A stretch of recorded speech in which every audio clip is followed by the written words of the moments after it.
I always bring it back to like a chrysalis. Inside a chrysalis, the caterpillar doesn't just sprout wings. It completely breaks down into goo, into a pile of goo, and then reassembles as a butterfly. We do that. We're almost like broken down into goo, just like our babies, and we're both like growing beside each other. And that's reflected in the brain too.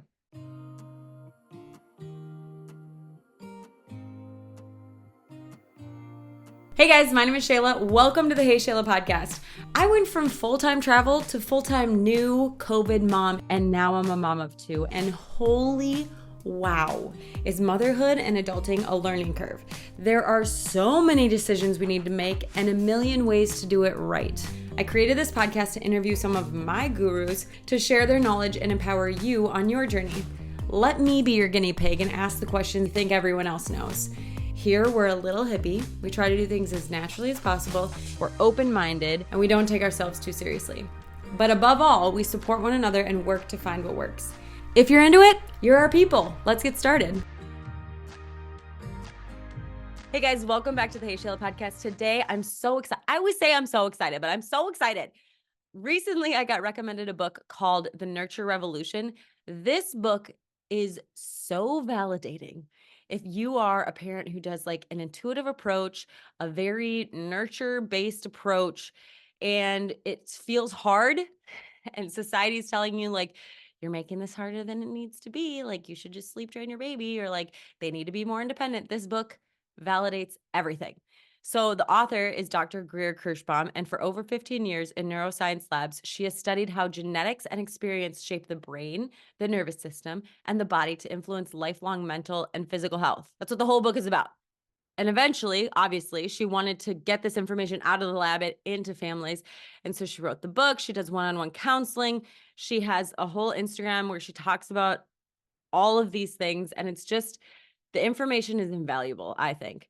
But what I love most about her book is the neuroscience foundation with her realistic approach. Like she's like, this is what the research shows, but like in real life, this is how you're going to do it. So if you want to find more content from Dr. Greer, her website is nurture-neuroscience.com, or she's on Instagram, nurture_neuroscience_parenting, or you can read/listen to the book, The Nurture Revolution.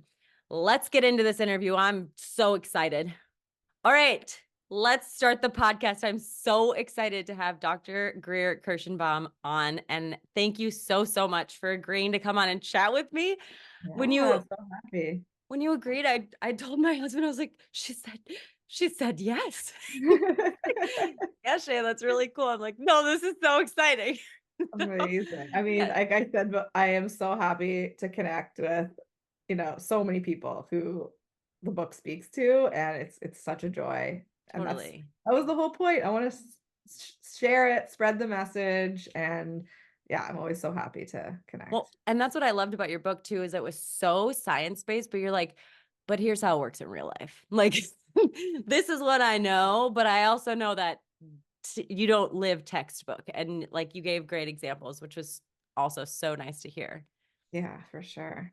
And this community, like if you, my YouTube videos, I'm always like, hey, my name is Shayla, and we do things kind of granola, kind of hippie, kind of natural. And so like the community is built around this sort of content. So I Mhm. know that everyone listening is going to be like, ah, thank you for telling us this. So, all right, Amazing. let's get started. So I always like to start with, how did you find yourself here? How did you find yourself during Hmm. neuroscience and doula, and like the combination of things that you do is so interesting and fascinating.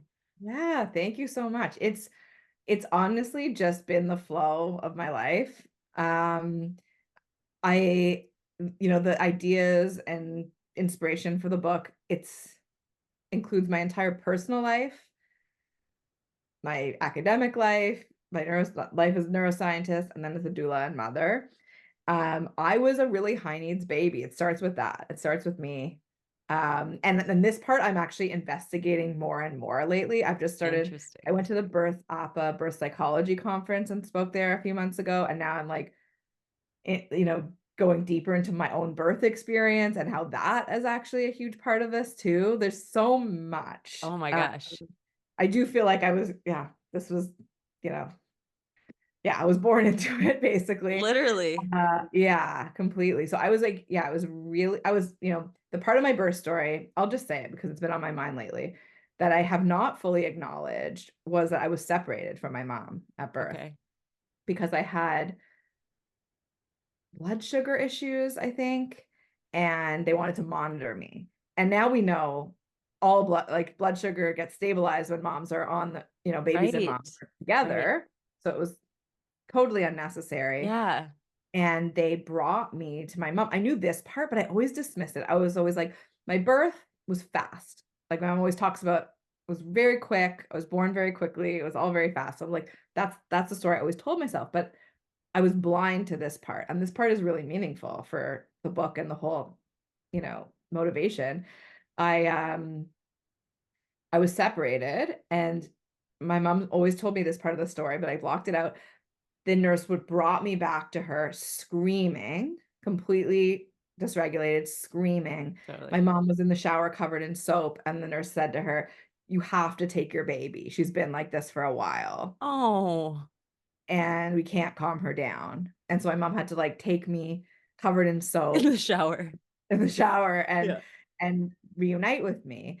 Um, and so I think that some of that experience, I mean, I know that some of that experience is part of this. That was so painful as a Right. baby to experience. I've been able to explore some of that in some birth psychology kind of sessions. And I think that is like, that's the The beginning of all of it. catalyst. Yeah. I need to speak for babies. I know what it feels like to be a baby in pain and separated and not have what I needed. I mean, I went on to be really high needs, like I said, cried a lot, always needed to be sleeping on somebody or touching somebody, right? These koala babies that I talk Yeah. about Yep. and so many baby families I work with. Um, and so my mom fully showed up for that. I was Oh, breastfed for a long amazing. time. I bed shared. But we are we have different, combos of high nurture and low nurture practices, right? All mixed in. Totally. But my mom always talked about it, and she got a lot of her support from La Leche. Oh, nice. Yeah. League. She went to a support group, and they were like, "Listen to your baby," And so my mom is like really for it, you Yeah. know. She's on it. Um, and that was always in my mind growing up. I always heard about what I was like as a baby, and my mom would always talk about how important it was that she could be Oh, there. I love that. Yeah. And she was a rebel. Like everyone around her was not doing it. She was similar with my brother, who was 4 years younger than me.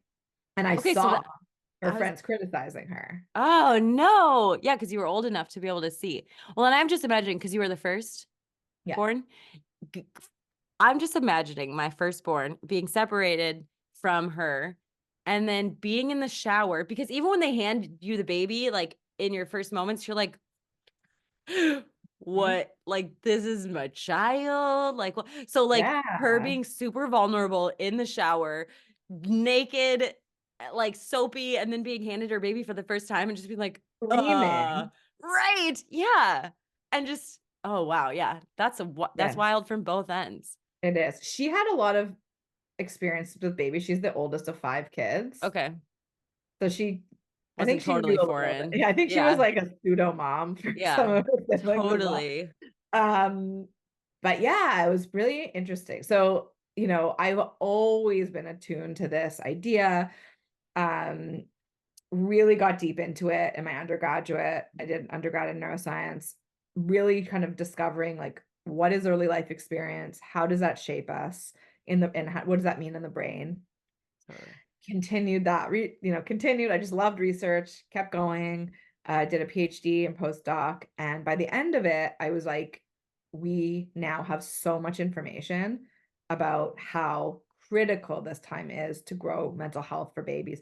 That wasn't even well known when I started my neuroscience career. It was also like right time, right place. Yeah. I was sort of tracking that research in real time as it came out. I think I have Right. like 700 references in my book, and like all those studies were coming out like Same time. over those 15, 20 years where I was like, oh, Amazing. there's a new one, add that to the thing, add that to the thing, right? Like really Yeah. learning it.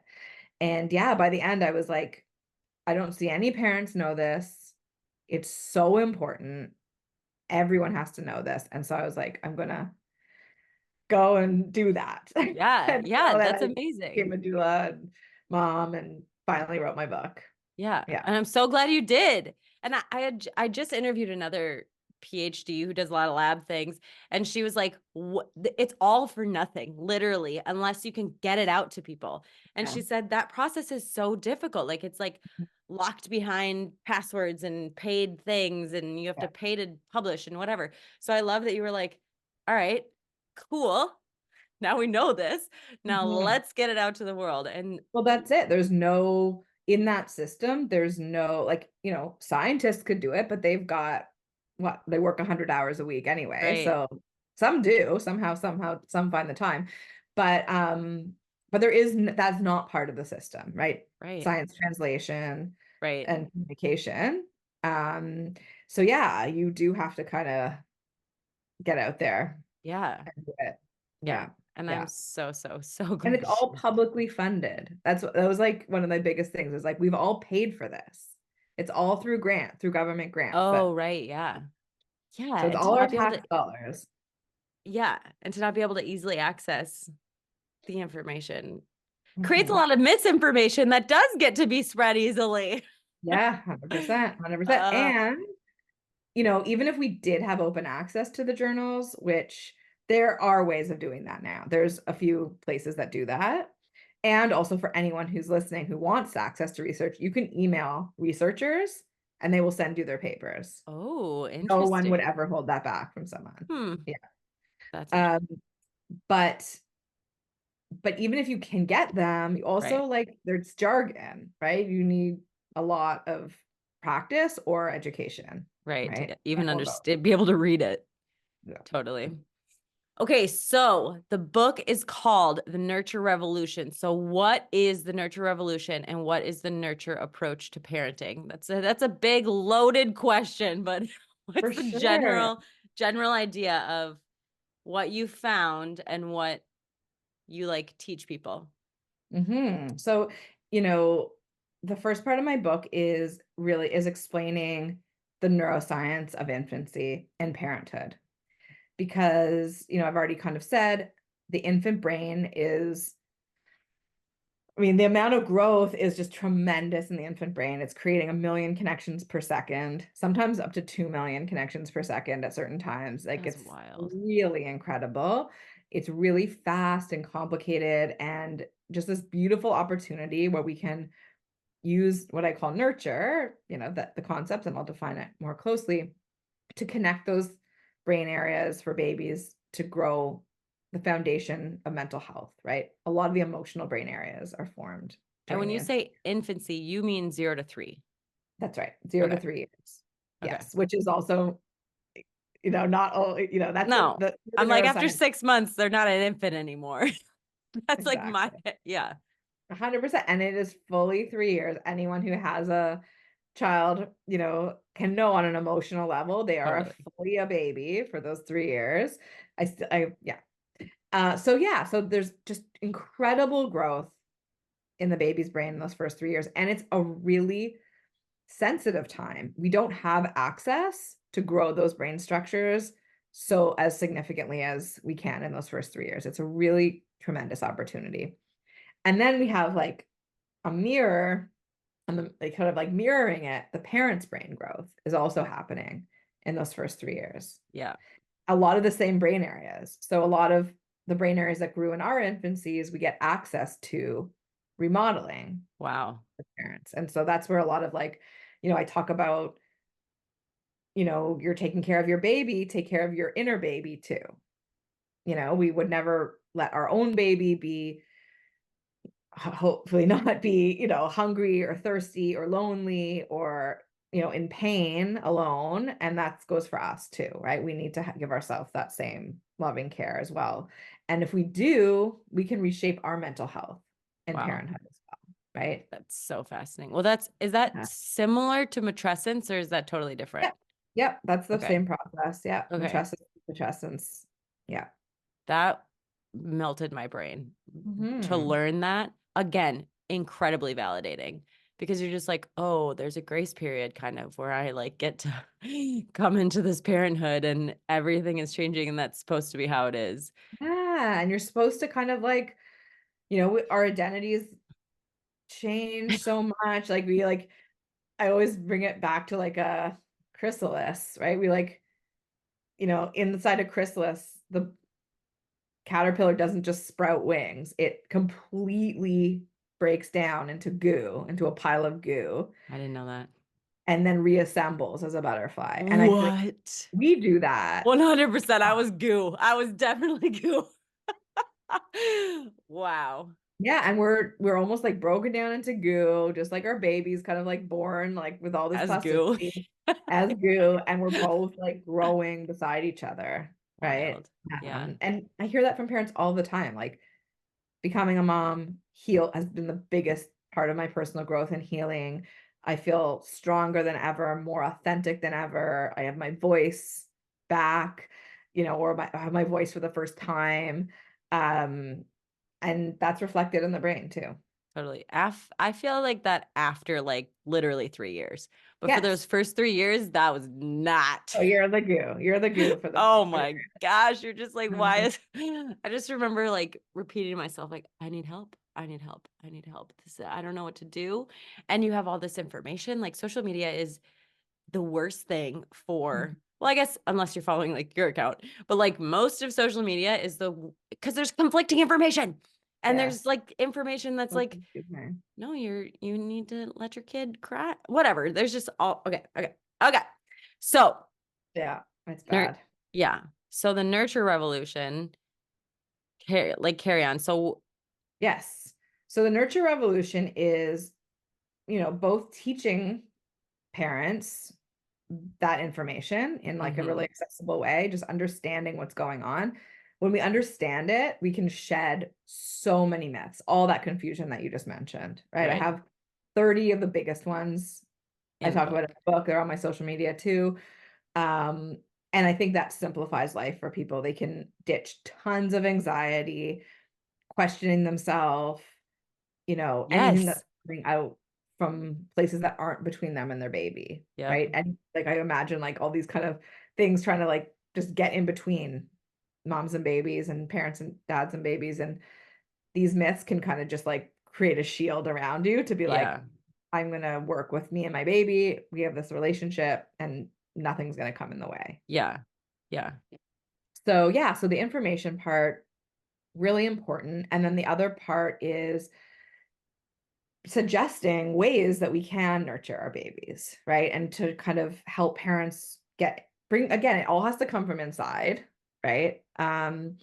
Just to listen to that voice inside, listen to the intuition inside of being able to show up for our babies because they communicate, we hear them, and when we respond in a nurturing way, um, we're really building their brain and building our brain, right? Yeah. It's really good for everybody. And how would you define nurture? Yeah, great question. So, I think the dictionary definition is like, a relationship where you're caring for and showing up for someone, which is true. I also see it as like this really intricate dance between parent and baby where, we're emotionally there, physically there, and showing up both with communication, play. We're showing up when babies are stressed to help them recover from stress, and we're showing up to help them with their sleep. Those are like kind of the specifics. Yeah. Totally. And a few that I remember from the book are just like when they need to borrow your brain, essentially. And Yeah. that one is not only validating, but also like so good for you to hear, for me at least. Cause when my kid is just like losing her mind, sometimes I'm also losing my mind. And Mhm. sometimes I just want to be like, okay, you need to just sit there. I need to go somewhere else. Like, I cannot. And then your book comes in my head, and I'm like, she's not going to be able to do this on her own. I need to lock it up for a minute. I need to like go sit with her so that we can both calm down together so that I can help her do this because your book Mhm. explains that they're like literally not capable. Yeah. Yeah. Yeah. That's the biggest myth, right? That we need to leave kids alone to self-soothe or self-regulate. Self-soothing. Oh, yes. Yeah. And they can't. They really can't. And That's such a good example, right? I remember every time my son would melt, he still melts down, he's Yeah. 5, but as a baby, when he was younger, I would go there too. I would also get in fight or flight. I would also get stressed, of course. It's stressful. Happens so many times a day, right?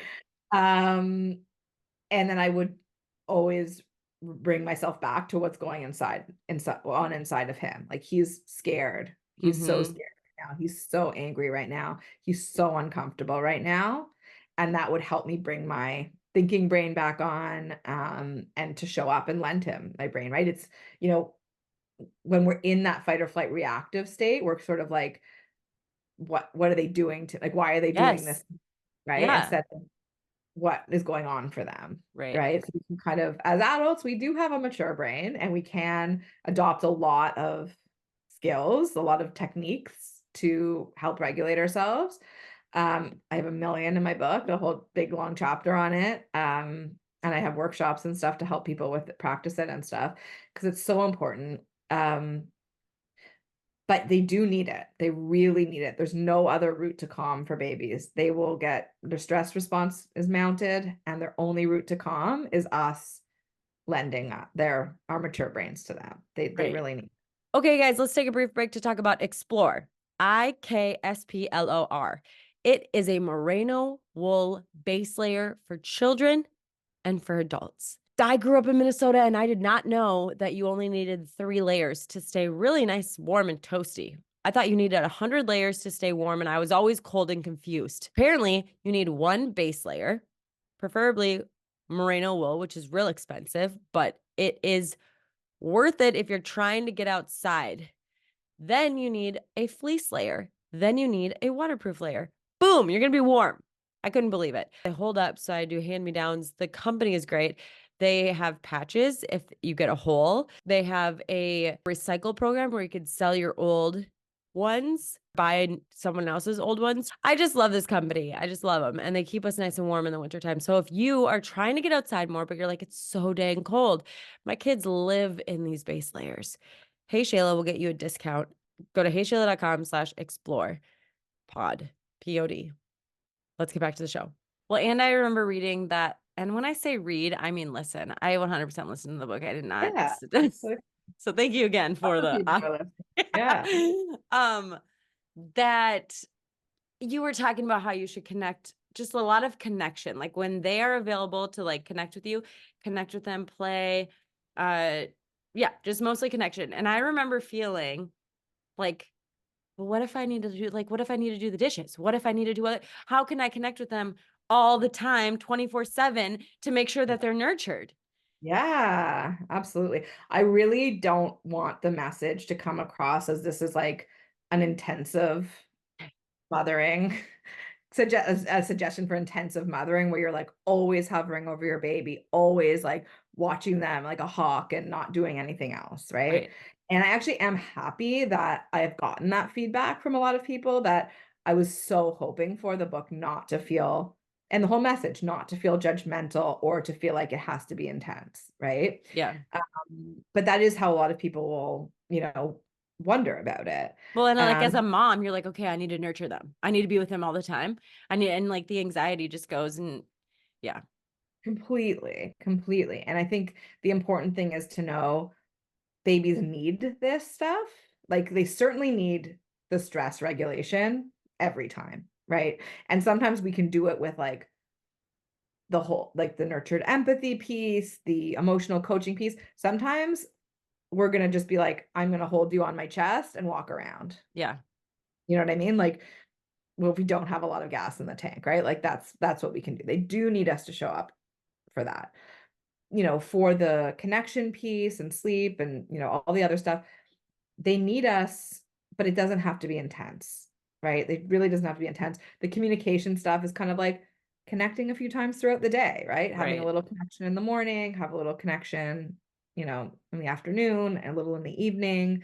Um, and yeah, we can, obviously it's hard to do things with a baby, but we don't have to feel bad if like they're playing beside us on the floor doing great and we're washing dishes or cooking or Right. laundry or anything like that, right? And I Totally. actually found out with my son, like, I would set up little things like that. I would set up a little like mat with some new toys by the laundry and, get him started and then, be close and get it Yeah. done, right? I think a lot of times we think like they have to be in the other room and like be okay being independent and like all that kind Yeah. of, they still want to be close. But there's ways of like doing all of it, you Yeah. know? Well, and yeah, and I say that about feeling super like overwhelmed by reading it, but I agree with you. In the book, you are very much like, okay, well, and my favorite example was your example. You're like, I am a neuroscientist. I know the benefits of the first few minutes with my baby. And guess what? I didn't get that. And I was Mhm. like, oh, and you were like, and so I knew I had other opportunities to get that, and that worked Completely. out fine. And I was just like, okay, all right. And you did mention like this is not a full day thing. This is not like you are only focusing on your child. This is like that, like make sure you connect with them in the morning. Good morning, I love you. How are you? Da, da, da, da. And then like a little bit in the afternoon, and that like just alleviated all the stress. And because of course you want to connect with them, but you also need to do other things. Yeah, and like get out, right? Like Yeah.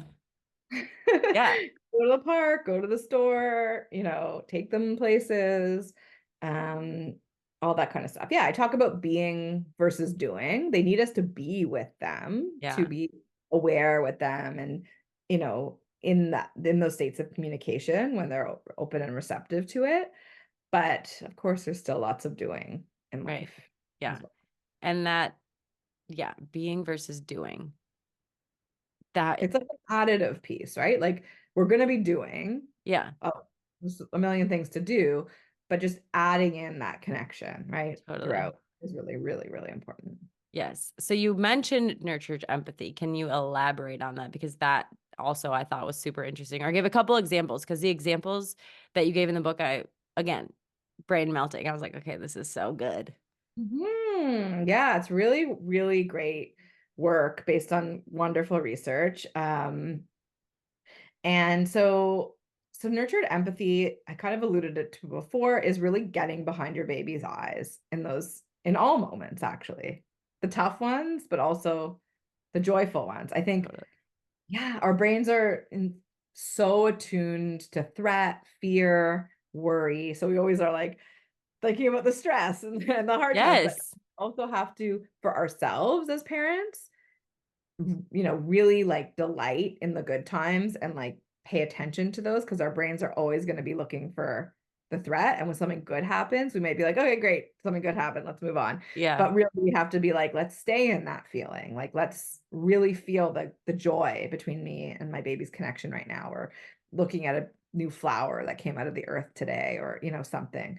Um, and same for our babies. Like we need to show up for all of the things, right? So nurtured empathy is really getting behind their eyes. It's different than focusing just on behavior. It's really trying to use, our new skills as a parent. We get, part of matrescence, we get increased empathy and theory of mind, the ability to get behind someone else's eyes and see the world from their point of view. And we can do that with our baby. So, let's say our baby puts a puzzle piece in a thing, right? Like something like that, so maybe our default might be like, I'm so proud of you. Like, this is all about me. I'm Yeah. so proud of you. I That's have a great. smart baby. Yeah, Yeah. exactly. That comes to all of us. So like no Right. one feels shame for that. Um, but so there's that piece, but there's also the like, what can we get behind the baby's eyes in that moment? Like, oh my gosh, I saw you were trying so hard. You like moved that around so much, and then you got it in. Like that must feel so wonderful. Like, how do you feel inside? Does that feel, are you feeling happy? Are you feeling proud of yourself?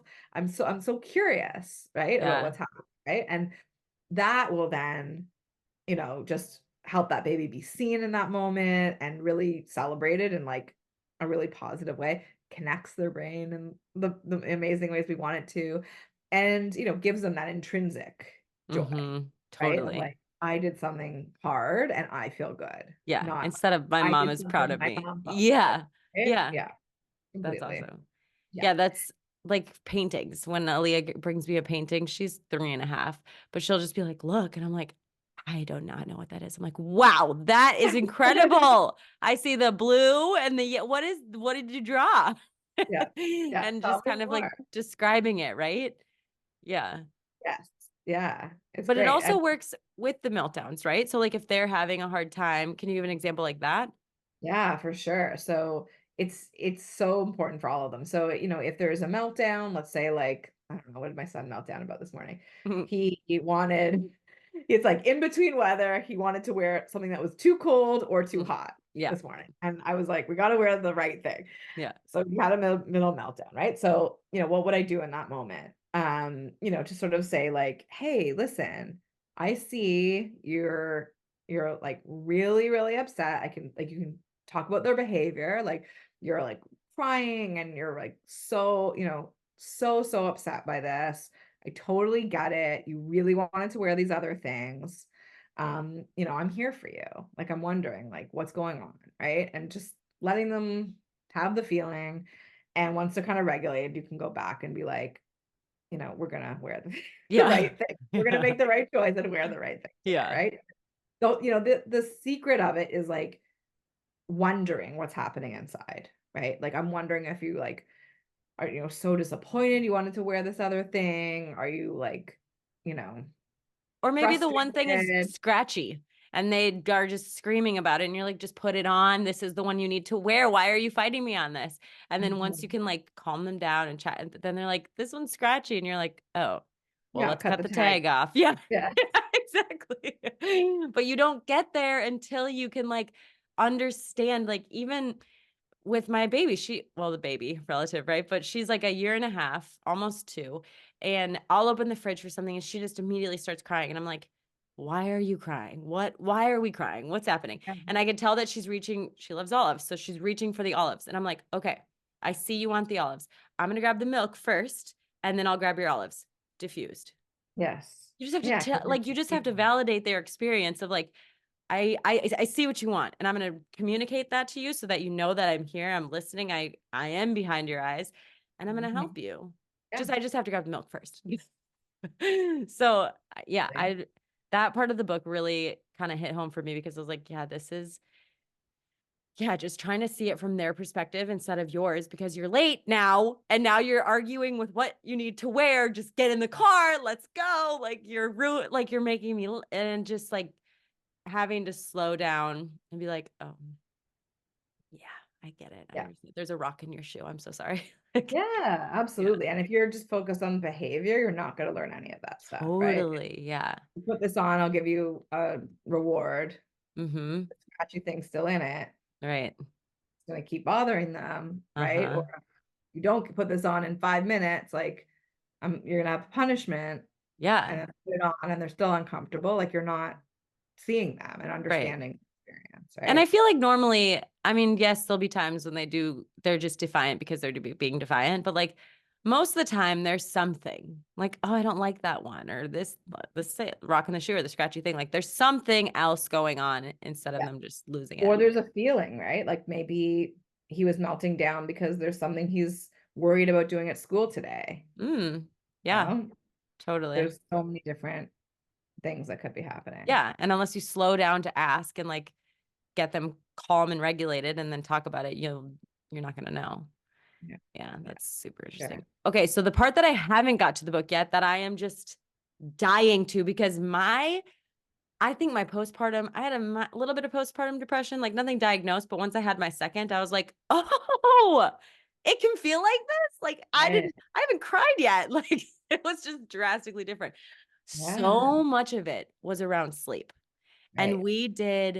we co-slept from day one. We did the floor bed. We did all of these things that were like taboo. And like, I have a social media platform and I was like, what if I do roll over on my baby? And I've just announced that I co-sleep. Like, I was so afraid to even like talk about it. Now I'm like, if you need some sleep, here's how you do it. Here's the safe way to do it Mm. here. And like, I was like, but my baby's not following the schedule. They've been awake for an hour and a half now, and they are not.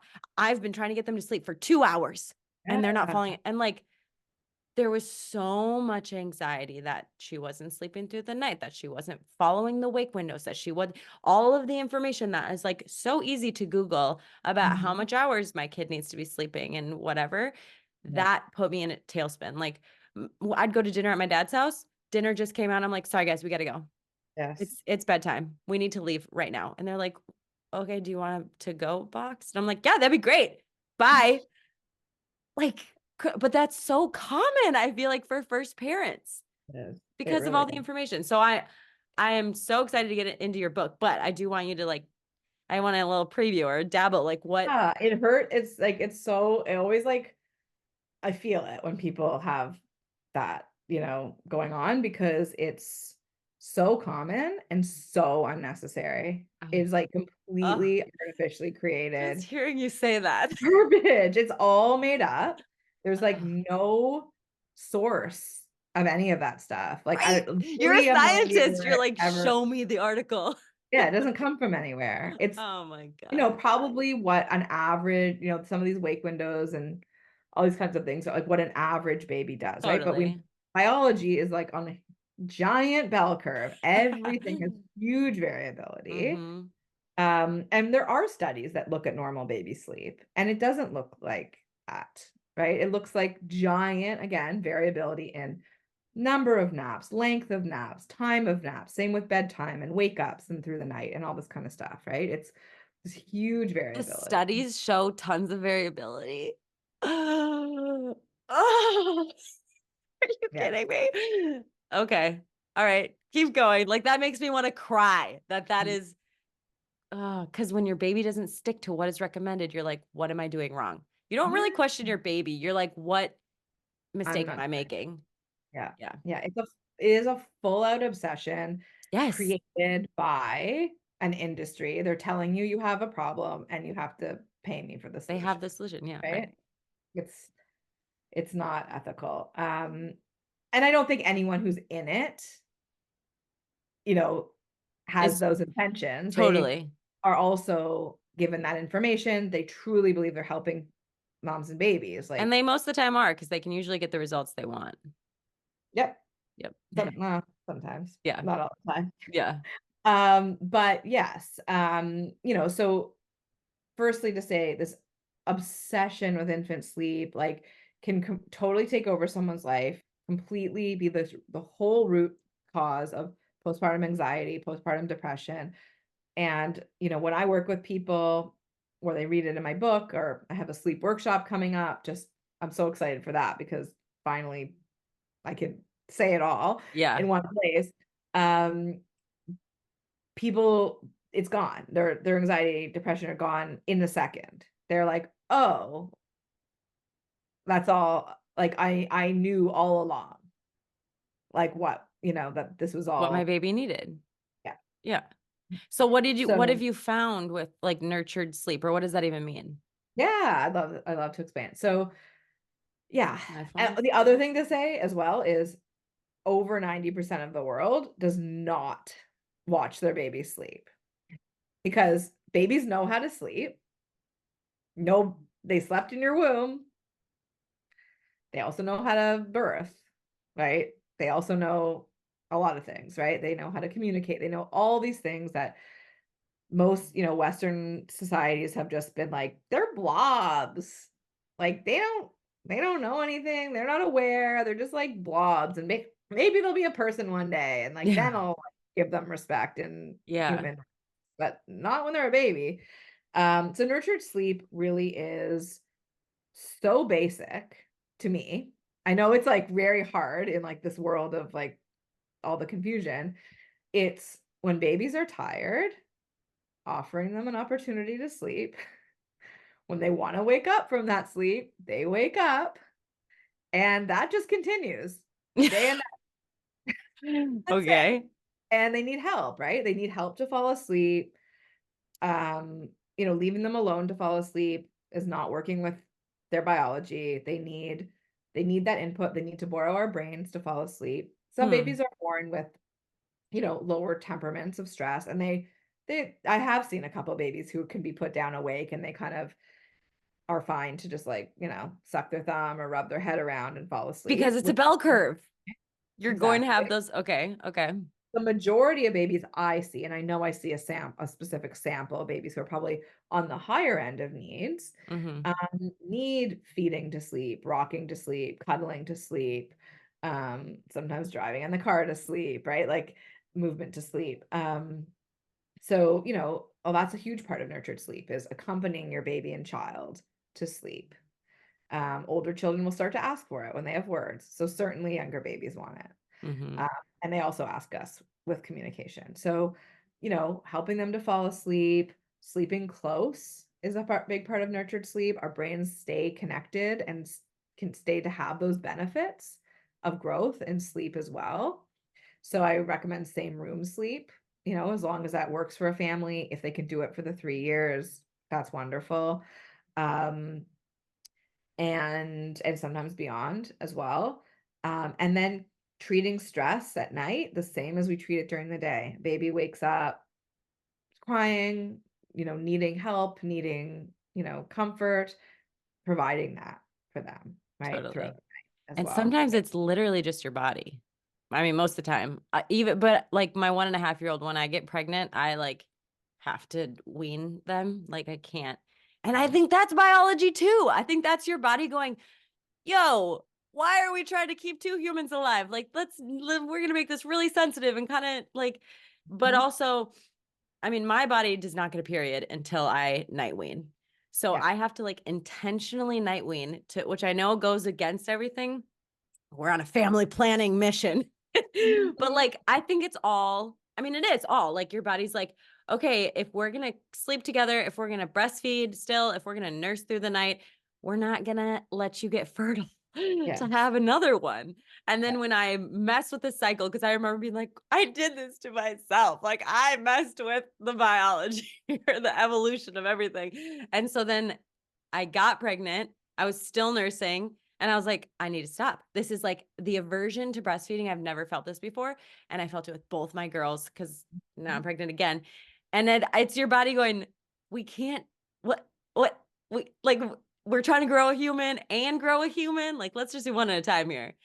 All right, guys, we're going to take a brief break to talk about Aro. Aro is a phone charging box that's attached to an app that tracks the amount of time that you're physically away from your phone. It gamifies it. So you get streaks.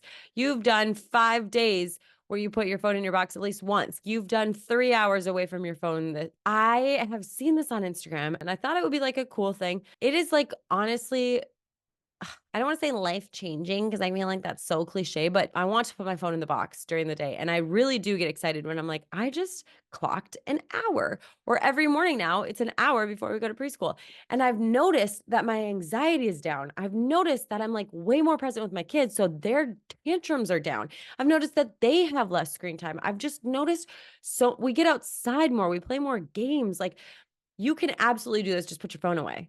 But this box, you have to pay for the app. So, like that monetary investment kind of makes you want to do it more because you're like, okay, I'm paying for this. If you're not by the box, there's a flip mode where you can just say, start recording that I'm not on my phone, and you flip it face down and it starts tracking that time. So, if you're like at dinner with your spouse or you're at gymnastics, I really am loving this. And if you know me, you know that I'm always trying to get off my phone personally. Like, yeah, screen time for the kids, but like screen time for me is something that I've been working on for a while. So if this is also something you're trying to work on, go to heyshayla.com/RO, ARO pod, POD, RO pod.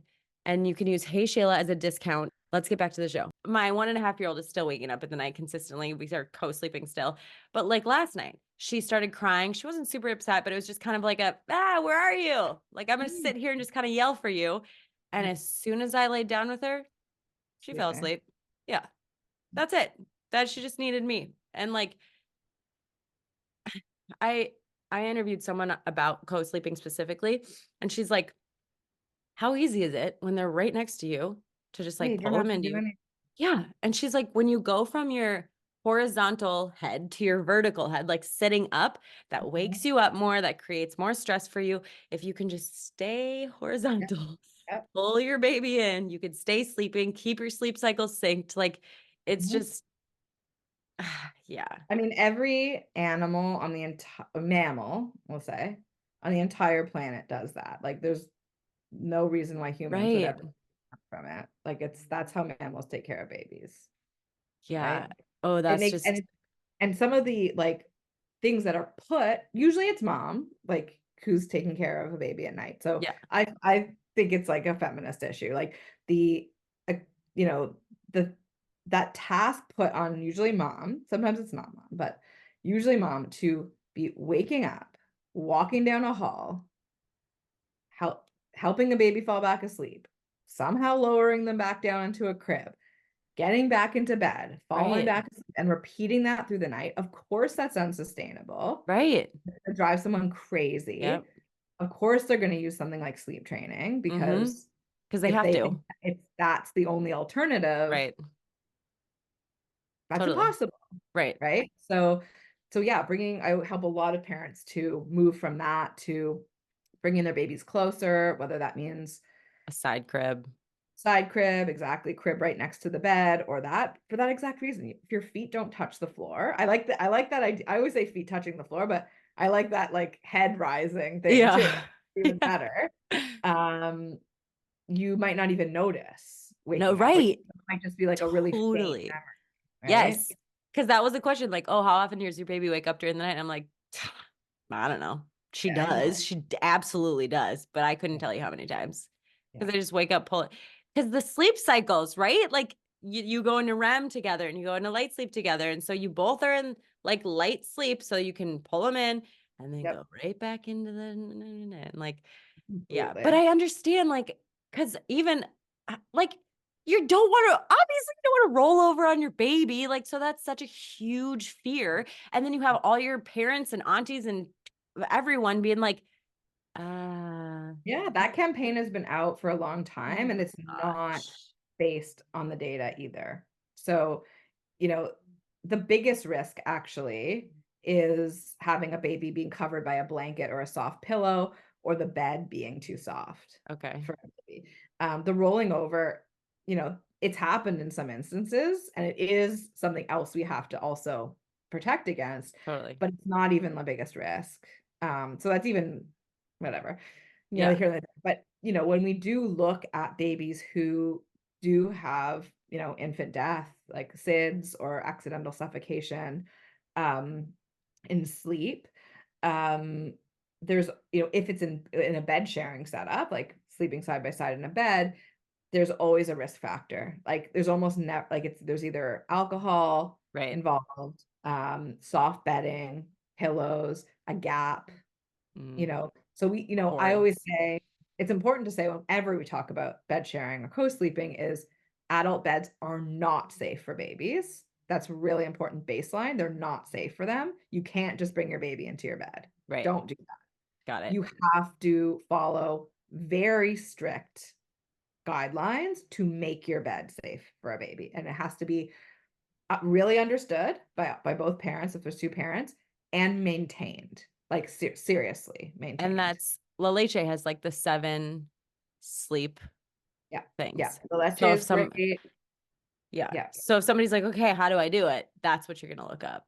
Yeah. On my website, I have a collection of La Leche. James McKenna's website has resources. UNICEF has resource. Um, there's a couple others. I have them all on my website, so people can go there. And I also really like Co-Sleepy's resources. I worked on those a little bit with Tiffany, Cool. uh, edited them. And so she's got really great resources for people too, because Okay, great. safety is so important with this. Of It's not, course. it's not like, I oh, should whatever. It is serious. I Yeah. should probably talk about that more when I talk about co-sleeping because I'm just like, this is the greatest thing ever. And you're right. You don't want someone to just pull their be like, okay, great. Shayla says that this is how I'm gonna get more sleep. Because I've also heard that babies can like an overheating is a really big cause of SIDS too, where like the blankets are too high and they're just like hot or the pillows don't let their Yeah, head. we don't want any blankets near them, any pillows near them. We want them just in one layer of clothing. No long hair. Like we want our hair pulled. Mm, We have long hair, no cords around. right. Yeah, all that kind of stuff. Yeah. So do a little research before you just hop into it because Sheila recommended Yeah. co-sleeping. It's also That's a good important, reminder like for me. Some people are just not comfortable with it, and that's totally fine. Having a baby sleep right next to you on their own surface is also really, really wonderful. And some of the safety guidelines actually preclude some groups of people from bed Yeah. sharing, right? And Yes. that's okay too, right? There's other ways around it. You can still sleep close, you can still get those benefits as well. And some people just they're like, I'm never doing that. Yeah. I'm too scared. I just no, never gonna happen. I still want those people to have the resources because we know, like, reported 60 or 70% of families will bring their baby into bed at some point out of exhaustion or, something like that. And so I want people, all parents, regardless if they're like, Hmm. my baby's in a crib in their own room, we're sleep training them at 3 months, Yeah. they still need to know because those families still bring their babies into bed and we want them to Interesting. be safe. Yeah. Totally. Yeah, that makes sense. But again, I love that you're like, I think that you should sleep close to your baby. I think that you should just respond to your baby, but that's not going to work for everybody. And Yeah. like, that's just what I like about the whole, everything that you do. You're like, this is what I know, but it doesn't always work. And that's okay. And you're not neglecting your child, and there's other ways to connect, and there's other ways to still get that benefit without doing certain specific things. Yeah. Like, this is, I talk about in the book and all my work, like, we're all coming from very low nurture. Most of us have, like, been a product of all these, like, prescriptive baby books and, like, so many systems that separate moms and babies, starting in the womb for a lot of Mm-hmm. people. Like, they're already like, don't you hold your baby too much, like, don't even think about it. Like, it's already starting. um and the spoiling, the manipulating, like, all the stuff is out there, like, super influential, even for us, like, crunchier moms, right? Like, Yeah. it's those voices are still there because they're Yes. so prevalent, Because you right? don't want to do the wrong thing. Yeah. So, yeah, 100%. So, we're all coming from low nurture. If we as moms, this, like, new generation of moms and dads, if we can just be 10% more nurturing, if we can be 20%, we have just do our Yeah. part to move the needle Mm-hmm. within our comfort, like, that is all positive, like, all positive direction. I love, love, love, love that. Yeah. Yeah, I agree. Well, and sometimes I wonder too, like, am I over nurturing because I am trying to make up for it? You Right. know what I mean? Like, am I doing too much because Mhm. I'm compensating? I don't know. I mean, I've asked myself the same question. I think in terms of, like, nurture of, like, the, presence and empathy and stress and all this kind of stuff, as long as you check yourself that you are responding to something and, your baby's communication and your baby's needs, you're not. I think what is over nurturing, I think over nurturing is some of the ways that these kinds of parenting styles get criticized, where people are intensive, where they are hovering over their baby constantly, not giving them time and space to explore and learn and fall down and, all that Mm-hmm. kind of stuff. Where we're like like, it's called, like, bulldozer parenting or Yeah. something like that, where we're like, never letting them fail, never letting them try the puzzle, never letting them, do, like, we're like, we do everything for you so you don't ever experience stress. Like, Right. this kind of stuff, this is not about preventing Hmm. from confronting physical or emotional stress. We just That doesn't have to, our relationship with them, we don't want that to be a source of it, Right. We right? want them to try things, and then we can be their help when they fail, basically. Yeah, yeah, Hmm. because studies actually show when young ones develop with no stress, their stress system when they grow up is also negatively affected. They have Hmm. to experience stress. It's not about preventing it, it's about supporting it. Okay. And so I think maybe over nurturing Yeah. that could be there. It could also be in the permissive kind of parenting, where we're not providing healthy boundaries for um respecting other people and ourselves, social boundaries, right? Social expectations, where we're just sort of like, whatever my kid does, they do, right? Like, and not teaching them, Mm-hmm. those kinds of things that are, every family's going to have different, Totally. values, but that's important in parenting as well, right? We have to be in charge. Yeah. Firm but kind is something that I've heard that sticks with me, Yeah, that I 100%. like. Okay, so along the lines of like feeling over nurturing, do you ever find that there's like a major parental preference? Because, well, I guess Oh, yeah. unless both parent, okay, yes, yes. Because of the nurturing or just because of that's the nature of I parenting? think it's the nature of it. I think it's part of development. I do need to look more into the science of it, but uh, Yeah. it's primary parent. It's not always mom. Like it, Yeah. because mom is almost, in many cases is primary parent. And if mom's breastfeeding, like that is the primary place of like breastfeeding is like Comfort. the Yeah. most comfort. Like it's instant Yeah. comfort, Everything. instant co-regulation, everything. So of course it's like, oh, I want that right away, right? Like, of course, but also it's primary parent. So I've also worked with parents where dad's primary and they become preferred, right? If dad's spending, taking the paternity leave for Right. however long, he's the primary go-to person for all of the Yeah. stuff, then it could become dad. And also for parents who have two dads or two moms, it's probably primary. Yeah. Right. Interesting. But it is real. And then I also would always say, like in those days when I was primary, my husband was like, well, what am I doing? I'm like, Yeah. you are doing, I always want to help dads and partners feel important. They are also, I'm like, I mean, you're feeding me, which is making milk and feeding our child.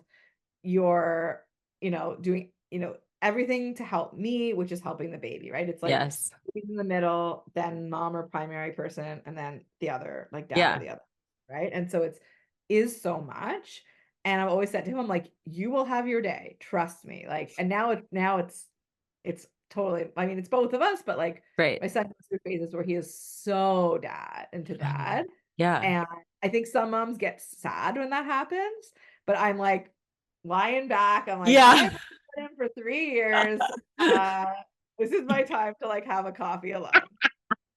Totally. Definitely. Because it's so intense. Yeah. And my husband had a hard time bonding with our first, and he felt bad about it because like he couldn't comfort her because Yeah. she wanted to nurse or Yeah. she just wanted my body Yeah. essentially. And he's like, okay. And I was like, this happened with our first as well. Like it's, and now it's like, okay, as soon as we weaned, she was like, okay, who else is here? Hey, dad. And now it's like they have this great bond. But part of me is like, well, I guess I'm wondering, like, with our third, I guess this is a personal question, but like, I never tried to give them, I tried to give them bottles. They didn't really take it. And I was like, okay, fine. Then I don't have to pump. This feels easier for me. But then you really become the person that needs to take care of them. Like you can't be gone for more than 3 hours. There's like a lot. And I'm like, my older two are so excited about this baby. And I'm like, I kind of want to pump so that they can be some of the nurturing with the bottles and dad can do that. And it can kind of be more of like a community baby instead of just like, mom's going to go in the other room and nurse again. Mom's going to go do this. And like, I'm happy to do it again, but I just feel like the other ones will also benefit. Is that's Could be. I considered mean, nurture? it can be for some people. I also will say, I also coming from a place of hating pumping. Like it was just Yeah. hated it. It's horrible. Yeah. Um, but like having some of that in there's nothing wrong with it in any way. It can do that, but there's other things that can too, right? Like after nursing, baby can go sleep on someone too, right? I used Mm, to have my husband like have baths with my son, like when he yeah. was born, and they always had the bath, like that was their time. And your Having time. yeah, in my time. Yeah, having those, other moment, like I would sleep in and like he would have, like I would feed my son and then hand him off and sleep in. And my husband Yeah. would go to the farmer's market or like, other things like that. Like it can be a lot of different things. And it can also be pumping and bottles, but it doesn't have to be that, Got it. right? Yeah. If you're going to maintain breastfeeding, you still have to be feeding a baby a lot, Yeah. right? Right. And Yeah. I don't know. I mean, breastfeeding you're going to be breastfeeding anyway if you're pumping, but it really does have so many benefits. Like actually removing milk from the breast for the baby, it shapes their oral development. It Yeah. shapes, um, their breathing, because of that, and their immune system. They're not giving you their germs when you're pumping, right? When there's that whole exchange. Right.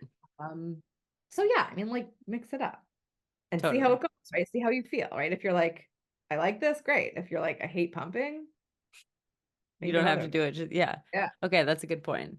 But a I lot of get times people, like for people listening, a lot of times people will make it all hinge on the feeding and be like, my partner has to give bottles, or like they're not gonna bond with the bond. baby. Yeah. It's like you can create other Ways times to where the baby bond. is like fed and settled and like the partner can Well, do and that's what things. I told my husband this time. I was like, because my second lived in the carrier. She napped Yeah. in the carrier. She nursed in the carrier. She just lived there because So many seconds. mom was hands-free. So I was happy. Baby was attached to mom. So baby was happy. Toddler was happy because I could make eye contact with her, and the baby kind of disappeared because she's just Yeah. attached to me. So it Yeah. made everyone happy. And I was like, sometimes I felt bad. I'm like, I'm not like on the floor playing with this child, Hmm. but she's attached to me 24/7, looking at everything that I'm doing. And so this is a different experience for her, but I think it's just as valuable in different ways Oh yeah. because she's just You're seeing on everything. me. Yeah. Yeah. Yeah. But I So told my many husband this time, I'm like, you are going to wear this baby Yeah. more. Yeah. Yeah. And just 100%. on walks, they can be with you. And so, I did that with my husband too. yeah. I made sure he had a carrier that fit him, Yeah. which is Right. important because they don't all fit everybody, right? Like Yeah. worth it to invest in that. Totally. At every hike, nearly every hike, my husband would, yeah, have them, Hmm. and yeah, that was a good part too. Totally. Okay. So if somebody wants to work with you, I mentioned your website and your Instagram in my intro and the book, obviously, but you also offer one-on-one coaching. Kind of, I want, and I want to hear more about this workshop because I might need it as well. Yeah, for Yeah. sure. So one-on-one coaching, I offer sleep troubleshooting, right? If people come to me all different times, but if they do feel like baby is waking hourly or, really, really, really, really frequently, or if they're having like these like long periods of like an hour or two of being awake in the middle of the night, usually we can work together and help with that. Hmm. Um, I'll just do sleep education sometimes in those, but my Yeah. workshop is kind of that as well. And then people who want to do transitions like night weaning, moving baby to a different sleep place, bringing dad or a partner in to help baby fall asleep. Like we can do that in a gentle way. Some people really Oh, like that. Yeah, those are like kind of the big ones I think that I usually help with. I also do like one-on-ones to just coach parents like around their goals with nurturing their baby, helping them figure things out, helping them transition to daycare or having a nanny or a caregiver, come in. Um, and just yeah, with the parenting, mothering experience. which Just is so amazing because yeah. you need someone in your corner who can validate these things. Like Yeah. that was what your book was for me. But even to some of the things you're mentioning, you're like, okay, yeah, that would have been so nice to have somebody with like a science background and Mhm. real world knowledge being like, okay, yeah, this is what you're doing for your baby by the things that you're doing. So good job. But also we can tweak them like this and continue nurture based and it's going to help. Yeah. One of the biggest things I always wish like would have given myself when I had my baby was if I could go back in time, I would say like take way more time for yourself, like nourish yourself. I did get so depleted. I had help, like I had a nanny starting around 8 months, but I would go straight to my computer. Like the second she came Yes. to the door, I'd be like, work, work, work, work, work. And then she'd leave, and then it was back full on, mothering, right? And I would say add in an extra hour to that, and that time is for you every Mm. single time. So needed. So I really like to help parents with that as well, right? Get some of that for themselves. You are Yeah. speaking to me directly. That's what I tell Seth. I'm like, I'm either working or I'm parenting. There's Yeah. no like anything else. But I Gotta feel give like, us some time. yeah, it's so gnarly. Yeah, that's good Yeah, and you advice. can do it with or without paid help, right? You can have family give you that time. It can be 1 hour on a Saturday. It can be, or an evening, it can be any time. But even if like psychologically, no, I have that time, then you can be Coming. like, what am I going to do? Totally. That's truly going to fill me up. Yes. And Right. I have that because I also feel like you can find pockets of your day. Like as my kids are getting older, I feel like sometimes the benefit of them watching a show for 45 minutes, as much as I'm like, ugh, can just transform me. And I can just replete my patience, my calm, my everything, and then be like, all right, guys, what do we have? What are we having for dinner tonight? And just Yeah, like, completely. yeah. The But I, simplest thing that everyone can do is like teach us everywhere I go, 2 minutes a day, like 2 minutes throughout your day, or even 1 minute throughout your day. Close your eyes and direct your attention. Like our attention's always at the outside world, at our kids, everything. Direct your attention inside. Just like breathe and feel from head to toe for like 1 minute or 2 minutes. I swear, even just doing that for 2 seconds, the yeah, world looks different to me right now. It's a total reset. Um, and really helps with stress and feeling good. It's a really good. this is why you're so great. I'm gonna repeat it over and over. I hope you get off this podcast feeling great about yourself. But like honestly, you're like, okay, make sure you pay an extra hour. And then you're like, but if you can't do that, give yourself 1 minute to just like chill. And that's Yeah, right. Like, yeah. Cause otherwise you just keeping, you just keep building. Yeah. completely. I love Completely. that. Yeah. Awesome. Yeah. Ah, thank you for being on and chatting with me about all this. It's been so, so good. I Thank appreciate you it. for sharing everything. It was so nice to meet you. It was great to meet you too. All right. Thank you guys so much for listening. If you enjoyed it, please share with somebody you think would love. And I would be so honored if you would subscribe to the podcast and leave a comment and rating below so I can know what you guys are digging, what you want more of, just connect with you a little better. Thank you so much for listening, and I'll see you next time.